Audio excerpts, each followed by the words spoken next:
하나님의 말씀을 보겠습니다. 하나님의 말씀은 베드로전서 1장 6절에서 12절 말씀입니다. 베드로전서 6장 1장 6절에서 12절 말씀입니다.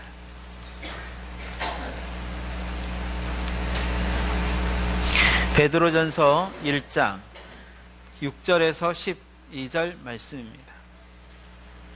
제가 봉독해 드리겠습니다. 그러므로 너희가 이제 여러 가지 시험으로 말미암아 잠깐 근심하게 되지 않을 수 없으나 오히려 크게 기뻐하는도다. 너희 믿음의 확실함은 불로 연단하여도 없어질 금보다 더 귀하여 예수 그리스도께서 나타나실 때에 칭찬과 영광과 존귀를 얻게 할 것이니라. 예수를 너희가 보지 못하였으나 사랑하는도다. 이제도 보지 못하나 믿고 말할 수 없는 영광스러운 즐거움으로 기뻐하니 믿음의 결국 곧 영혼을 받음이라. 영혼의 구원을 받음이라. 이 구원에 대하여는 너희에게 임할 은혜를 애원하던 선지자들이 연구하고 부지런히 살펴서 자기 속에 계신 그리스도의 영이 그 받으실 고난과 후에 받으실 영광을 미리 증언하여 누구를 또는 어떠한 때를 지시하는지를 상고하니라. 이 섬긴 바가 자기를 위한 것이 아니요 너희를 위한 것임이니 계시로 알게 되었으니 이것은 하늘로부터 보내신 성령을 힘입어 복음을 전하는 자들로 이제 너희에게 알린 것이요 천사들도 살펴보기를 원하는 것이니라. 아멘. 이 시간에 이 본문의 말씀을 가지고 믿음은 믿음으로 라는 제목으로 하나님의 말씀을 선포하겠습니다. 오늘 본문을 보면 12절에 10절에 이 구원에 대하여는 너희에게 임할 은혜를 애원하던 선지자들이 연구하고 부지런히 살펴서 11절 마지막 절에 상고했다라는 말씀이 있습니다. 이 구원은 믿음의 결국, 곧 믿음이 분명한 목적을 칭하는 영혼의 구원을 이야기하면서 이 구원이 구약의 선지자들이 이 구원에 대하여 이 선지자들이 연구하고 부지런히 살피고 상고했다라고 하였습니다. 이것이 기독교의 일반적인 행위입니다. 우리가 하나님의 말씀을 연구하고 부지런히 살피고 상고하는 것, 이게 기독교가 해야 하는, 그리고 그리스도인들이 해야 하는 아주 중요한 일들 중에 하나입니다. 그래야 자기 속에 계신 그리스도의 영이 증언하고 지시하시게 되어집니다. 이 말씀을 따라서 그렇게 부지런히 살폈더니 11절에 자기 속에 계신 그리스도의 영이 역사하는 일이 일어난 거죠. 그래서 오실 메시아가 언제 올 건지, 그리고 누구를 구원할 건지를 알게 되어진 것이죠. 구원을 받게 한 이 믿음은 절대로 내 의지나 내 상상력이나 내 경험이나 내 지식이 아닌 하나님의 말씀을 연구하고 부지런히 살피고 상고하는 것이 믿음의 행위다라는 것입니다. 그때 성령께서 역사하시고 복음을 전하여 구원을 받게 하는 일들을 하시는 거죠. 또한 그때 성령께서 나로 하여금 역사하여서 믿음이 성숙하고 자라나게 한다라는 거죠. 그런 의미에서 로마서 10장 17절에 그러므로 믿음은 들음에서 나고 들음은 그리스도의 말씀에서 말미암는다라는 말씀이 동일한 말씀이다라는 것입니다.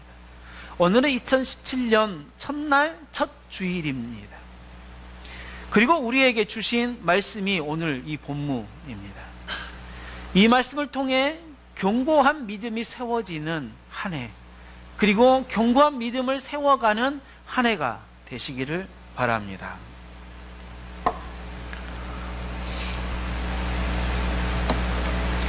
무엇보다도 이 믿음은 분명한 목적이 있다라고 말씀하고 있습니다. 9절, 믿음의 결국 곧 영혼의 구원을 받음이라 라고 하고 있습니다. 믿음의 결국은 반드시 영혼의 구원을 받는다라는 거예요. 믿음은 구원을 목표로 하십니다. 구원을 받지 않는 인생이 의미가 있을까? 신앙생활을 하고 하나님을 믿는다 하고 또한 하나님께 예배를 하고 하나님을 찬양한다고 하는 그런 행위를 많이 하고 그런 행위를 하고 있는 사람이 만약에 나는 구원은 받을 필요는 없고 내가 이 땅에서 이렇게 하는 것이 마음도 편하고 그 다음에 즐겁고 기쁘고 그러하기 때문에 내가 지금 이렇게 하고 있는 거다라고 한다면 얼마나 이렇게 불행한 인생이겠냐라는 거예요. 전도서 3장 20절 21절을 보면 그런 말씀이 있습니다. 육은 흙으로 돌아가고 한 곳으로 돌아가고 이렇게 흙으로 와서 흙으로 돌아가고 우리의 영혼은 하늘로부터 와서 하늘로 간다.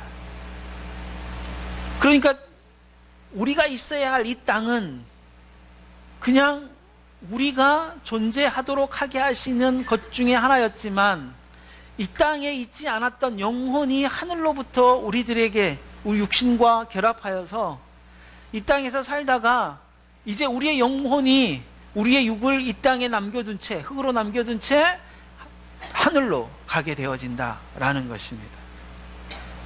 그런 의미에서 이 베드로 사도는 이 터키 북부지방에 흩어진 이 그리스도인들을 향하여 나그네라는 호칭을 사용했다고 하였습니다. 나그네.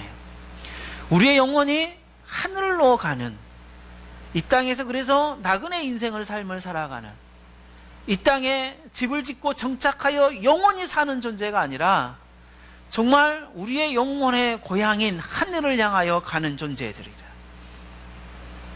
그러므로 이 땅에 수많은 사람들이 삶을 살아가지만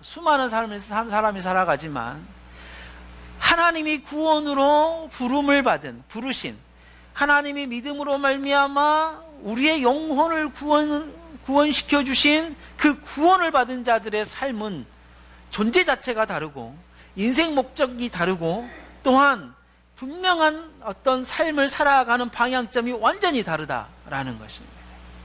그래서 고린도후서 5장에서는 너희들은 새로운 피조물이다 그렇게 이야기하는 거예요. 우리들에게 새로운 피조물이라는 사실을 이야기하고 그 새로운 피조물들에게 하나님께서 무엇을 맡기셨냐? 화목하게 하는 직책을 맡기셨다라고 하셨습니다. 화목하게 하는 직책을. 그렇게 전혀 다른 삶이죠. 하나님을 믿지 않았을 때에 우리의 삶이 화목하게 하는 이게 아니라 그냥 이 세상의 삶을 살아가는 것에 급급한 그리고 이 세상에서 뭔가를 좀 더 얻고 뭔가를 좀 더 누리고 사는 어떤 그런 삶이었다면 하나님을 믿게 된 하나님으로 말미암아 믿게 되어지고 그 믿음의 결국을 영혼의 구원을 받게 된 사람들은 이 땅을 화목해 하는 직분을 가지고 삶을 살아가도록 우리들에게 맡기셨다.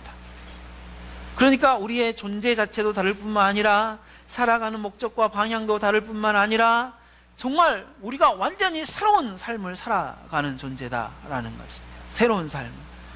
그런 의미적인 부분들에 있어서 우리는 성경적 세계관을 가지고 기독교 세계관을 가지고 삶을 살아가는 것만이 가능하다라고 그렇게 말씀을 하고 있는 것이죠. 어찌하든 믿음은 구원을 목표로 하고 있다. 우리에게 하나님이 믿음을 주셨을 때는 우리를 구원하기 위한 목표였다. 그러므로 믿음의 결국은 영혼의 구원을 받음이라. 이미 받았다 이 말인 거예요. 우리가 구원을 받을 수도 있고 받지 않을 수도 있는 게 아니라 하나님이 우리들에게 믿음을 주셨다면 구원을 받은 것이다. 구원을 받았기 때문에 어떻게 하느냐? 구원을 받은 자로서의 삶을 살아가야 되는 것이다. 당위성이죠. 당위성. 우리가 살아갈 수도 있고 살아가지 않을 수도, 이게 아니라 믿음이 결국 우리들을 구원시킨 거기 때문에 우리는 구원받은 자로서의 삶을 당연하게 살아가는 것이다 라고 이야기를 하는 거예요. 그러할 때에 이 믿음은 살아있습니다. 이 믿음은 살아있어요. 믿음이 살아있다라는 것은요, 우리가 믿음을 어떤 구원을 받은 증표로 받은 게 아닌 거예요. 하나님이 우리를 베풀었던 뭔가는 이게 구원 열차를 타고 정말 구원을 받는 어떤 천국을 가는 어떤 구원의 티켓이 아니다 이 말이에요. 구원의 티켓이. 하나님께서 우리들에게 주신 이 믿음은 씨예요, 씨. 씨여서 반드시 그 씨가 우리 마음밭에 뿌려지고, 마음밭에 뿌려진 이 씨는 뿌리를 내려요. 그리고 그 뿌리를 내려서 싹을 트이고 열매를 맺게. 이거는 반드시 그러한 거예요. 믿음을 가졌다는 이유만으로 뿌리를 내리려고 하고 싹을 트이려고 하는 것은 결국 믿음이 생명이기 때문이에요. 생명. 그래서 믿음은 반드시 무엇을 동반하게 되냐면 시련을 동반하게 되어집니다. 왜냐하면 그 전에는 믿음과 관련된 삶을 살아가지 않기 때문이에요. 믿음과 전혀 상관없는 삶을 살아가기 때문에 아무런 근거가 없이 삶을 살아가는 거죠. 다시 이야기해서 믿음은 세상의 법칙과 대치되는 법칙으로 삶을 살아가잖아요.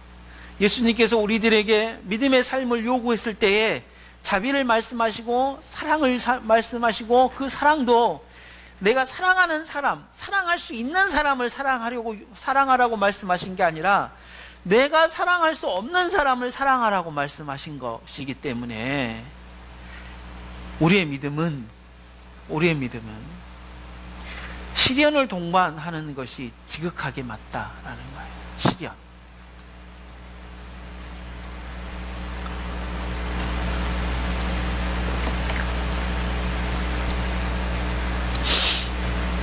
그래서 6절에서 너희가 나그네가 된 이 사건, 나그네 된 이 사건은 너희가 이제 여러 가지 시험으로 말미암아라고 하고 있는 것처럼 시험도 여러 가지의 시험을 받는다 이 말이에요. 여러 가지다라는 의미는 다양하다. 그러니까 우리가 삶을 살아갈 때에 시험이 좀 정해지면 좋겠잖아요. 근데 우리의 믿음은 모든 영역에 있어서 적용돼야 되기 때문에 모든 것에서 다 시험이에요. 우리 자식이 시험이고, 내 남편이 시험이고, 내 아내가 시험이고, 그리고 내가 살아가는 삶의 현장 속에서 그것이 시험이고, 내 입이 시험이고, 내 생각이 시험이고, 전부 다 시험인 것이에요. 그게 여러 가지 시험이에요. 그 여러 가지라는 의미는 또 하나는 다양성이 있지만 그 다양성을 뒤로 하고 그 여러 가지는 지속적으로 끊임없이라는 표현의 방식이에요. 우리가 죽을 때까지 시험은 끝나지 않을 것입니다. 죽을 때까지 시험은 끝나지 않아요. 왜냐하면 우리가 믿음을 받았기 때문이에요. 그 믿음은 어떻게 해서든지 내 마음밭에 뿌리를 내리려고 하고 싹을 내려고 하고 열매를 맺으려고 하기 때문에 그 뿌리를 내리려고 하고 싹을 맺으려고 하고 열매를 맺으려고 하는 이 방해 요소들이, 그리고 내릴 수 없는 그곳에 내려야 하기 때문에 엄청난 이 싸움을 하지 않으면 힘들고 어려운 일이다 라는 것입니다.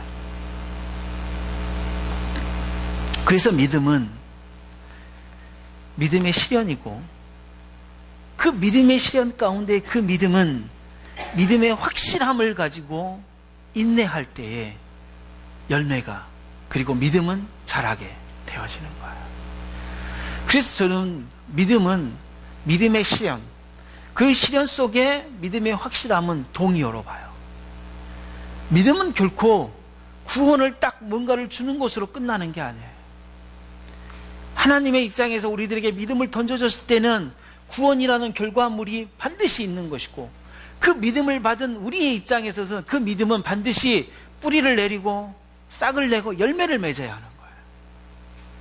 그렇기 때문에 믿음은, 그 믿음으로 말미암아 오는 시련은 필연성, 동의어요.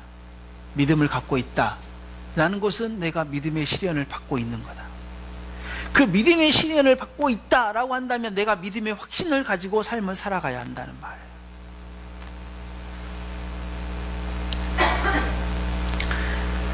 시험은요, 하나님께서 우리의 믿음의 뿌리를 내리고 그리고 싹을 틔우고 열매를 맺게 하기 위하여 주시는 방편이에요.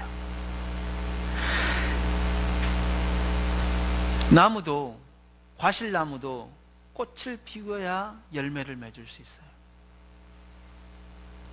근데 이 과실나무가 꽃을 피우기 위해서는 어떤 조건이 필요하냐면 온도의 변화가 필요해요. 온도의 변화가.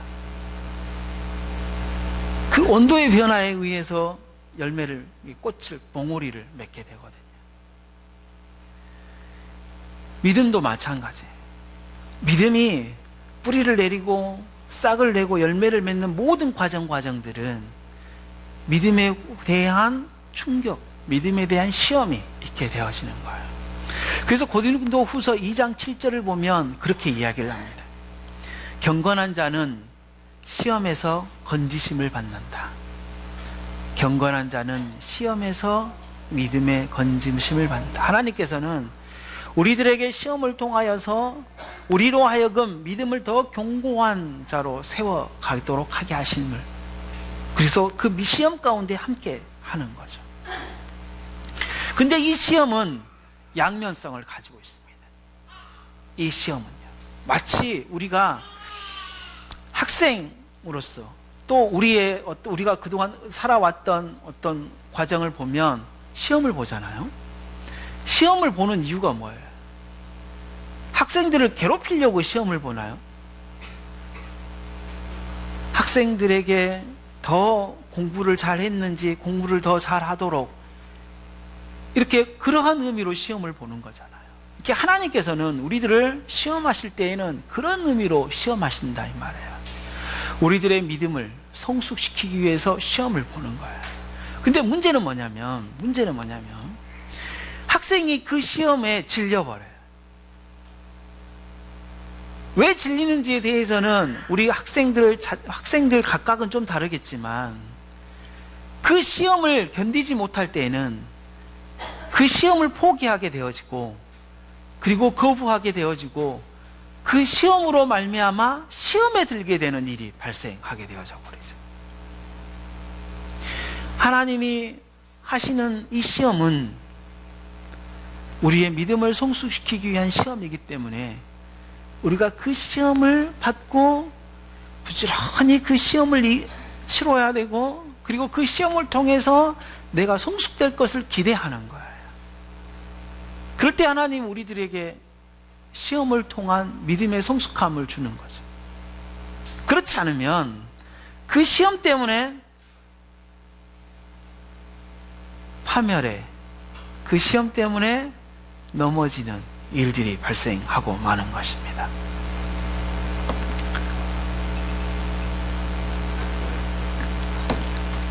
이와 반대로 유혹이라는 것이 있습니다. 유혹은 사단이 파멸을 목적으로 주는 것입니다. 완전 다르죠. 어떤 분들은 시험과 유혹을 동의어로 봐요. 동의, 같은, 헬라어에서 같은 단어로 쓰인 적이 있어요. 그래서 하나님이 주시는 시험은, 하나님이 그것을 주실 때는 시험으로, 마귀가 그것을 사용할 때는 유혹으로 이렇게 번역되는 데가 있어요. 이 유혹은 사단이 우리를 파멸시키기 위하여서 사용하는 것입니다. 근데 이 유혹도 양면성을 가지고 있습니다. 우리가 그 유혹을 견뎌내고 그 유혹으로부터 승리하면 그 승리의 열매를 먹게 되어져요. 그러나 그 유혹을 넘지 못하고 그 유혹으로 넘어지면 이 멸망의 열매를 맺게 되어지는 거죠. 쓰디쓴 이 멸망의 열매를. 우리가 그 시험이든 유혹이든 이것이 무엇으로부터 오냐면 믿음으로부터 오는 거예요. 우리가 믿음을 가졌다라는 이유만으로, 하나님이 우리들에게 믿음을 주셨다는 이유만으로 우리가 이 믿음을 당하게, 시험과 유혹을 당하게 되어진다라는 것이죠. 여러분, 우리 인생이 놀고 먹고 그리고 편안하게 사는 인생이 절대 아닙니다. 그러면 개, 돼지로 태어났어야죠. 그러지 않나요? 하나님 우리를 사람으로 창조하신 것은 우리로 하여금 놀고 먹고 그리고 편안하게 잘 살고 그냥 이 땅에서 그냥 행복하게 그렇게 뭔가의 삶을 살아가도록 하셨다면, 이렇게 고민도 많고 생각도 많고 그 다음에 뭔가의 그 염두에 둬야 될 것도 많고 하는 사람으로 창조할 이유가 없는 거겠죠. 그냥 아무 생각 없이 있으면 있는 대로, 배고프면 뭔가를 먹고 배부르면 쉬고, 그런 어떤 동물로 우리들을 창조하셨겠죠. 그러지 아니하고 우리를 사람으로 만들었다는 것은 우리는 이 세상을 거슬러서 살아가기도 해야 되고 이 세상에 순응하면서 삶을 살아가기도 해야 하지만, 우리의 영혼이 있는, 우리 영혼이 가야 하는 하늘로 부단하게 삶을 살아가야 하는 그런 존재라는 거죠. 그 길은 시험과 유혹이 끊임없이 반복이 되어지는, 여러 가지 시험과 유혹이 오는, 다양한 분야에서 다양한 생각지도 못한 곳에서 우리들에게 오는 시험과 유혹이 있고, 그 시험과 유혹이 내가 죽을 때까지 계속 반복되어지고 계속된다는 사실을, 그때마다 하나님께서 경건한 자에게는, 믿음으로 그 믿음을 지키는 자, 그 경건한 자에게는 하나님께서 그 시험을 이길 만한 힘과 지혜를 주시고, 그렇지 아니하고 그 시험에 넘어지고 그 유혹에 넘어졌을 때는 우리에게 쓰디쓴 그 쓴잔을 마시게 되는 일들이 있는 거죠. 그래서 때로는 승리하기도 하고 때로는 넘어지기도 하고 때로는 그 믿음을, 시험 속에서 믿음을 굳건하게 붙들기도 하고 때로는 그 유혹에 넘어져서 정말 좌절하기도 하고 하는 것이, 그게 우리의 인생이다라는 것이죠. 그렇기 때문에 우리의 인생이 우리 혼자 스스로 뭔가의 삶을 살아갈 수 없는 존재인 거예요. 절대로. 나에게 힘을 공급하시지 않으시면, 그 누가 나에게 힘을, 그렇게 살아갈 만한 힘을 공급하시지 않으시면 살아갈 수 없는 존재들이다라는 것이죠. 그러할 때에 오늘 본문은, 믿음은, 하나님께서 우리에게 주신 믿음은 반드시 무엇으로만 지켜지냐면 믿음으로만 지켜져요.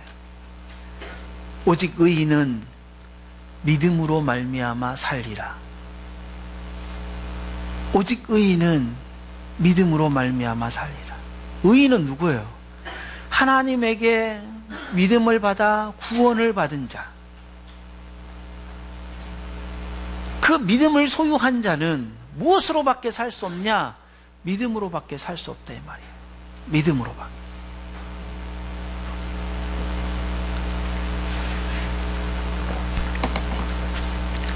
여러분, 믿음을 받아들여야 믿음의 삶이 시작하는 게 아니라요, 우리가 하나님의 믿음을 딱 줬다면요, 그냥 믿음의 삶을 살아가는 존재가 돼버린 거예요.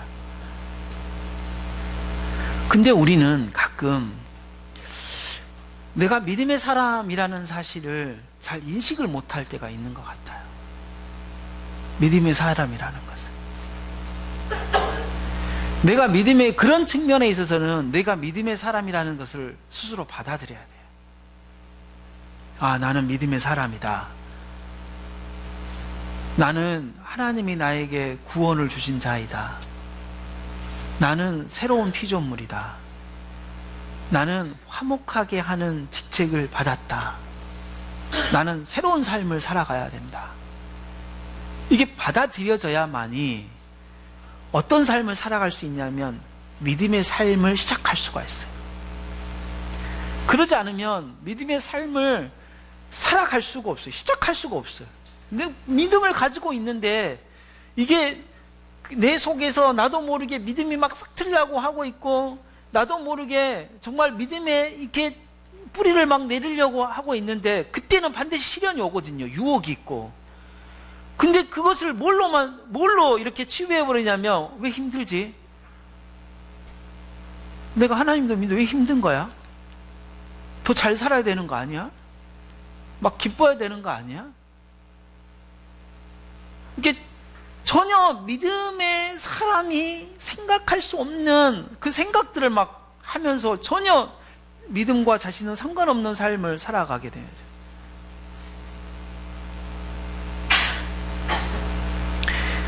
믿음을, 내가 믿음의 사람이구나 라고 받아들여졌을 때에 믿음의 삶이 시작되어지고, 믿음의 삶이 시작됐을 때 비로소 뭐냐면 그 믿음으로 말미암아 시련과 환란이 우리들에게 오는 거예요. 그러할 때 비로소 뭐냐면 그 시험을 이겨보려고 하고 그 유혹을 이기려는 그 마음이 생기고 의지가 생기고 힘이 생기는 거예요. 그렇지 않으면 우리가 도저히 믿음의 사람으로 살아갈 수 없는 것이죠. 그래서 로마서 1장 17절에 복음에는 하나님의 의가 나타나서 믿음으로 믿음에 이르게 하다니, 기록된 바 오직 의인은 믿음으로 말미암아 살리라 함과 같으니라 라고 하고 있는 거예요. 복음에는 하나님의 의가 나타나서 믿음으로 믿음에 이르게 한다. 우리가 그런 사람인 거죠.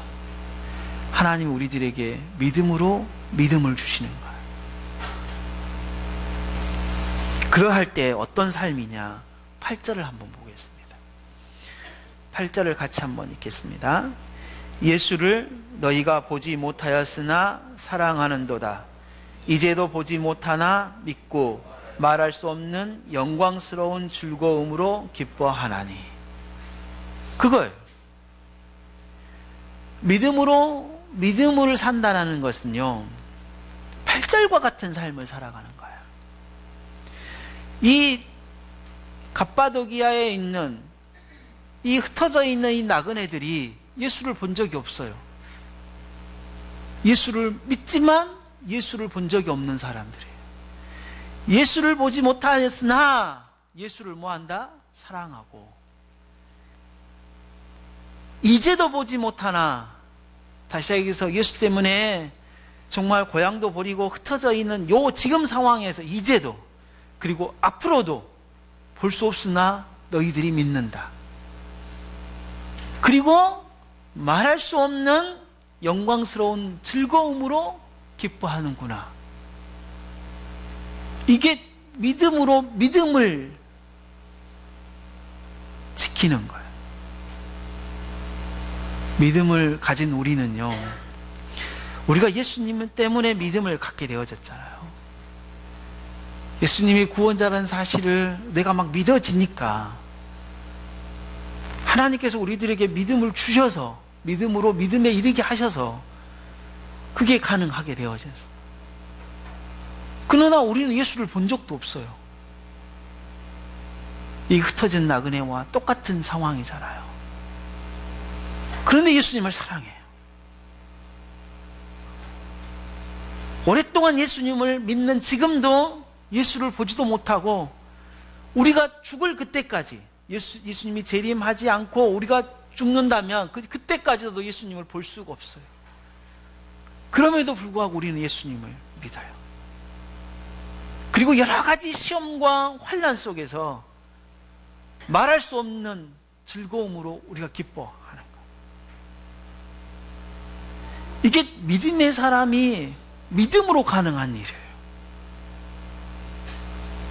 눈에 보여서 뭔가가 확증하고 뭔가가 아 그렇구나 라고 확인하고 그래서 뭔가가 기쁘는 이 기쁨보다는요, 보지 못하지만 믿음으로 믿어지고 기뻐하는 것이 훨씬 더 크다라는 거예요. 그래서 보지 못하고 믿는 것이 더 복되다 라는 것이 하나님의 말씀인 거예요. 보지 못하고 믿는 것이 더 복되다.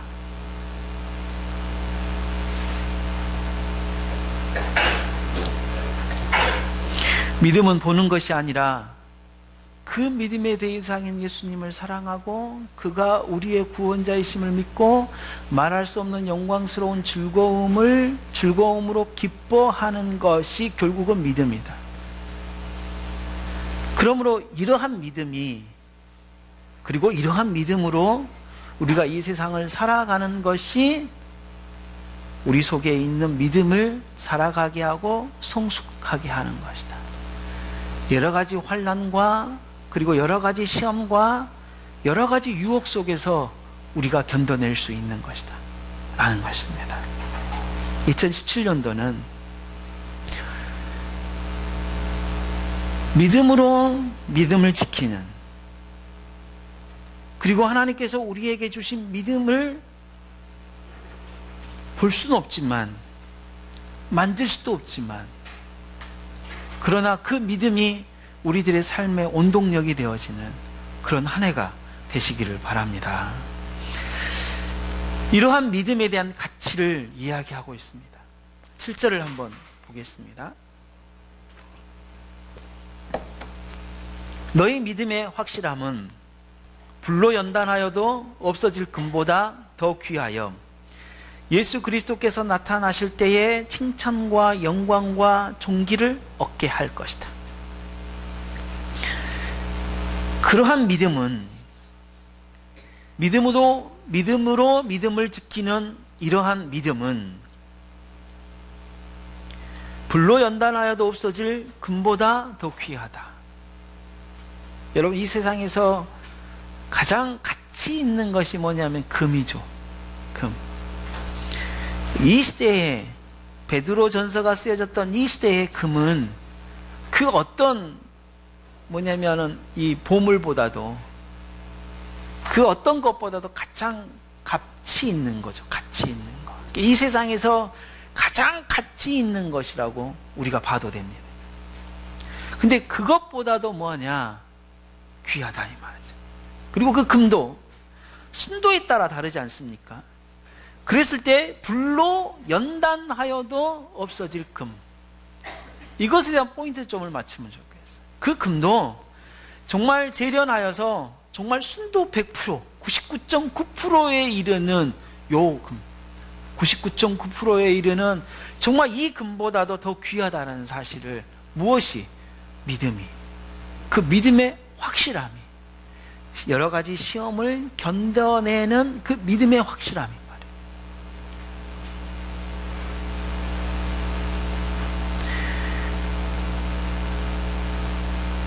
우리가 엄청난 많은 금을 소유하여도, 그리고 정말 셀 수 없는 재산을 가졌다 할지라도 이 세상에 정말 번뇌, 이 세상의 어떤 고뇌, 그리고 이 세상의 근심을 다 사라지게 할 수 있냐?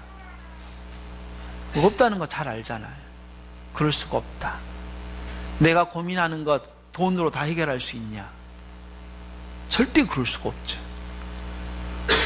절대 그럴 수가 없어요.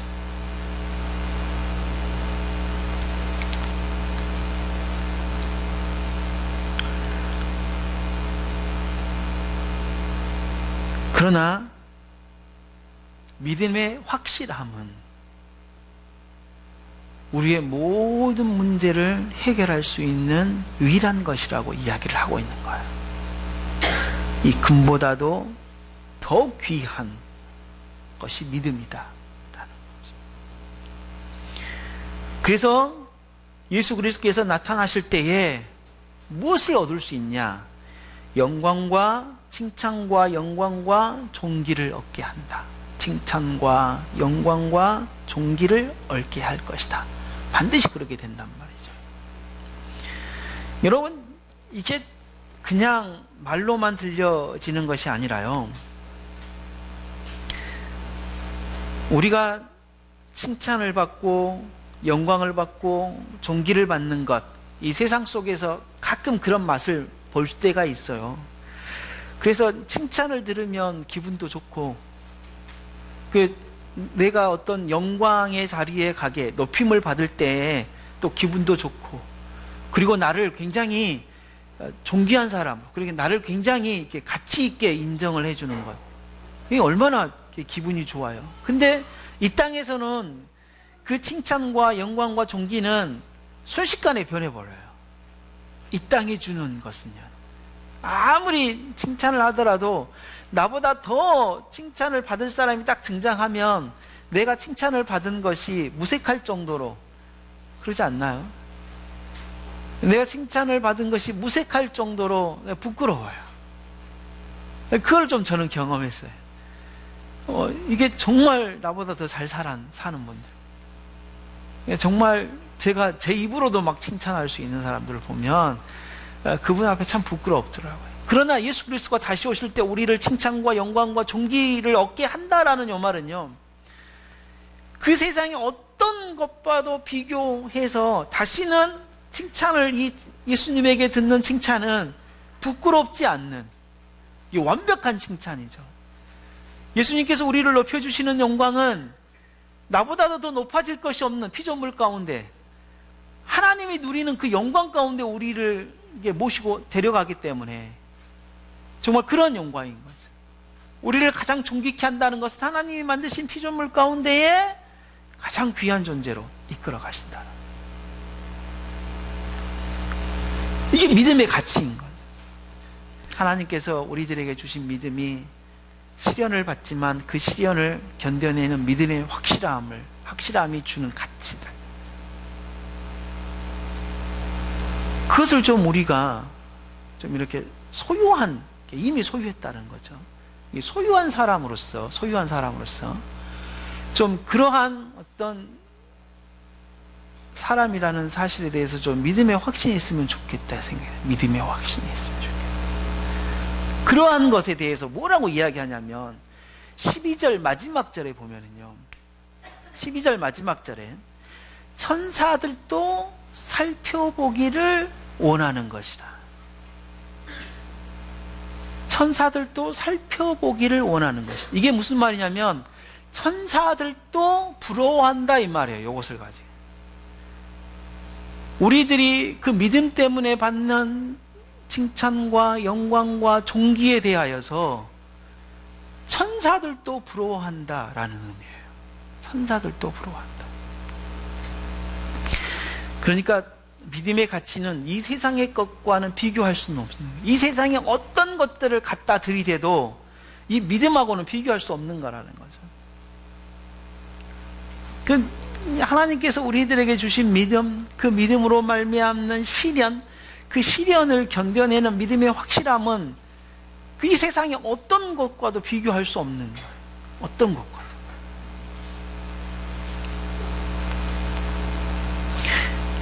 베드로서 2장 9절을 한번 봐볼래요? 복음이 우리들을 어떻게 만들었냐? 전서 2장 9절 같이 한번 읽어볼까요? 시작.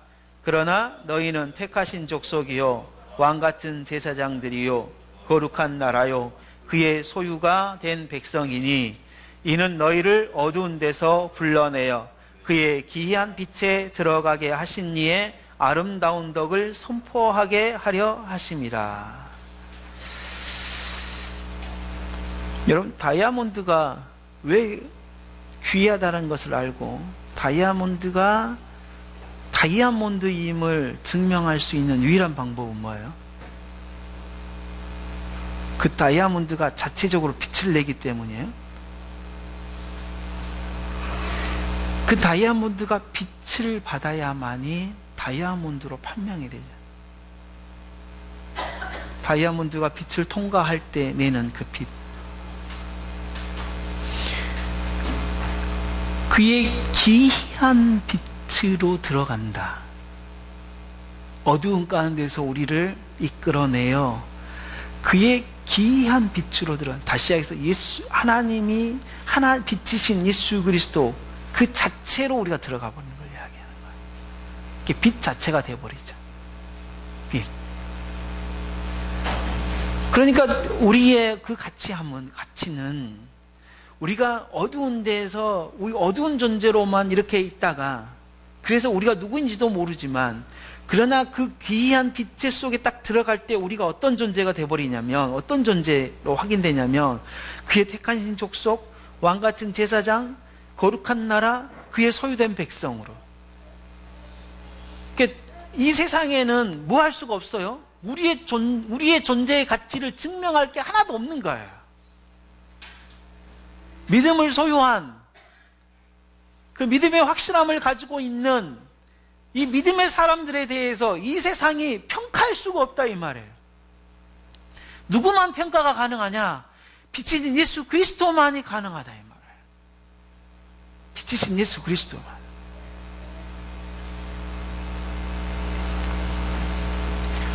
그런데 시대가 가면 갈수록 이 세상에서는 우리를 판단하고 우리의 가치를 이렇게 판명할 수 있는 것이 하나도 없음에도 불구하고 우리는 이 세상 것을 가지고 우리를 이렇게 뭔가를 판단하려고 하고 뭔가를 이렇게 정하려고 하고 이렇게 설려고 하는 게 있어요.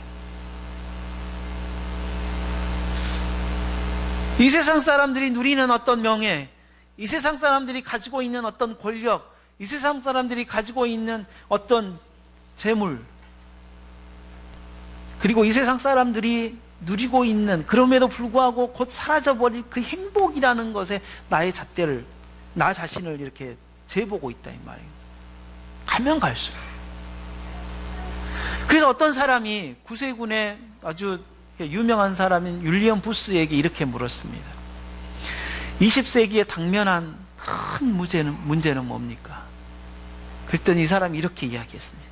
성령 없는 종교, 그리스도 없는 기독교, 용서, 회개 없는 용서, 중생 없는 구원, 하나님 없는 정치, 지옥 없는 천국. 이렇게 될 것이다, 앞으로 이렇게 될 것이다. 여러분,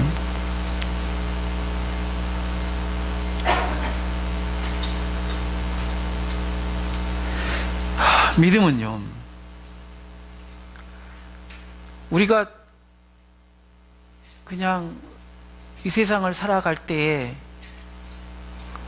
정말 우리를 세상의 그 누구보다도 가치 있게 만드는 어떤 액세서리가 절대 아니에요. 믿음을 가지고 있고 믿음을 가지고 있지 않고, 그래서 우리가 좀 더 이 세상에서 이렇게 더 나은 사람이고 좀 더 이렇게 뭐 행복한 사람이고, 그런 게 아니에요. 이 세상의 그 어떤 것과 비교할 수 없는, 비교의 대상이 될 수 없는 그런 정말 위대한 존재임에도 불구하고, 그래서 왕같은 제사장, 정말 하나님의 소유된 백성, 이 세상에는 그 어떤 것도 우리와 비교할 수 없는 그런 존재임에도 불구하고 우리는 정말 우리 스스로를 너무 낮춰 사는 것 같아요. 낮춰 사는 것 같아요. 그래서 우리가 신앙생활을 하는 것도, 우리가 교회 생활을 하는 것도, 우리가 하나님을 믿는 것도 좀 많이 이상해진 것 같아요. 하나님 외에는 없다가 아니라 하나님도 있다, 이렇게 신앙이 바뀌지 않았나. 세상 속에서 우리가 무엇인가를 타협하고 살지는 않나. 한번 많이 생각해 봐야 됩니다. 많이 생각해.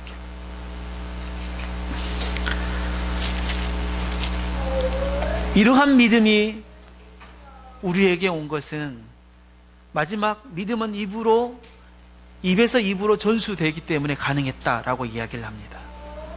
12절에 10절부터 2절은 구약의 선지자들이 이 복음, 이 구원을 살피고 연구하고 상고하여서 정말 예수 성령이, 그러할 때 성령이 역사하여서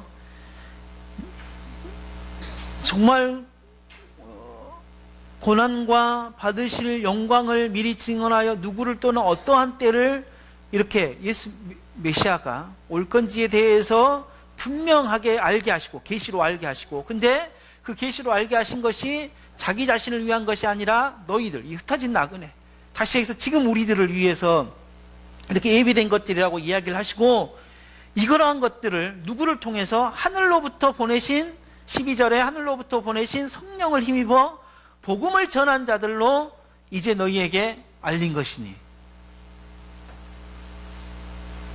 성령의 힘을 입어서 복음을 전하는 자들로 하여금 알려진 것이다. 우리가 지금 그러한 믿음을 소유하게 된 것은, 그런 믿음을 갖게 된 것은, 정말 이 세상과 비교할 수 없는 이 가치 있는 존재가 된 것은 복음을 전한 사람들에 의해서 그랬다라는 거예요. 결국 우리의 믿음은 내 속에서 뿌리를 내리고 내 마음의 밭에서 싹을 트고 열매로 나타내지만, 그것이 누구를 위한 것이냐면 결국 내 아가 아닌 또 새로운 구원으로 부르실 그 사람을 위해서 지금 하고 있다, 이 말인 거예요. 여러분, 우리가 하나님이 우리로 하여금 믿음이 들어오는 그 순간 이미 우리는 우리의 영혼이 구원으로 확정되어진 존재고, 그래서 그것으로 부지런히 뭔가를 삶을 살아가는, 부단한 노력 속의 삶을 살아가는 존재이지만, 우리는 이미 영광과 칭찬과 영광과 정말 존귀를 얻게 된, 이미 얻은 사람이거든요. 그래서 내 안에 믿음이 뿌리를 내리고 싹이 트고 열매를 맺는 것은 나를 위한 게 아니라 이미 나는 그렇게 돼버렸으니까. 정말 하나님의 구원으로 부르기로 작정한 그 사람을 위해서 지금 이 믿음이 지금 싹 트고 있다, 이 말인 거예요. 간단해요. 그냥 이 마지막에서 하고 싶은 이야기는 전도하자는 거예요. 우리가 복음을 전해야 된다는 거예요. 뭐 다른 거 없는 것 같아요.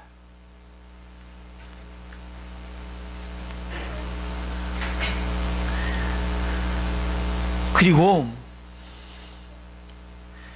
매주일 말씀을 통하여, 그리고 그 말씀을 날마다 묵상할 때, 그리고 정말 하나님의 말씀을 또 상고할 때, 읽을 때 연구하고 부지런히 살피고 상고합시다. 그래야 우리의 믿음이 정말 더 강건하여지고 더 견고하여져서 정말 우리가 믿음의 사람으로서 얼마나 가치 있는, 그리고 정말 그 믿음이 내 상황과 여건 속에서 오는 시련과 유혹을 거뜬하게 이기는, 그리고 하나님의 건지심을 받는 그런 우리들이 될 수 있게 되어지는 것이다. 그러한 삶은 결국 우리를 통하여 하나님의 백성들을 구원으로 부르시는 놀라운 일들을 또 하게 되어질 것이다. 2017년도 언약교회가 믿음으로 믿음을 지키는 그런 귀한 교회와 우리 성도들이 되시기를 바랍니다. 함께 기도하겠습니다.